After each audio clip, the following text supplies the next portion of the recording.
વર્ષ 2025માં 500 kidney transplant કરનાર દેશની એકમાત્ર સરકારી હોસ્પિટલ તરીકે અમદાવાદ સિવિલ મેડિસિટીની IKDRCએ સમગ્ર ભારતમાં પ્રથમ સ્થાન મેળવ્યું છે. આ સિદ્ધિથી આર્થિક રીતે નબળા દર્દીઓ માટે કિડની ઇન્સ્ટિટ્યૂટ આશાનું મોટું કેન્દ્ર બની છે. 500 ટ્રાન્સપ્લાન્ટમાં 367 પુરુષો અને 133 મહિલાઓનો સમાવેશ છે. વર્ષ 2025માં થયેલા ટ્રાન્સપ્લાન્ટમાં કેડેવર તથા રોબોટિક ટ્રાન્સપ્લાન્ટનો સમાવેશ થાય છે, જ્યારે મોટાભાગના ઓપરેશન્સ આયુષ્માન ભારત યોજના હેઠળ કરવામાં આવ્યા છે.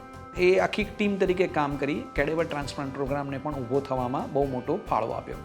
સો આમ તમામ વસ્તુઓ પર છેલ્લા 1-2 વર્ષની અંદર વધારે ધ્યાન આપી અને અમે આ પ્રોગ્રામને મોટો કર્યો. લાસ્ટ યર અમે 443 ટ્રાન્સપ્લાન્ટ કર્યા હતા.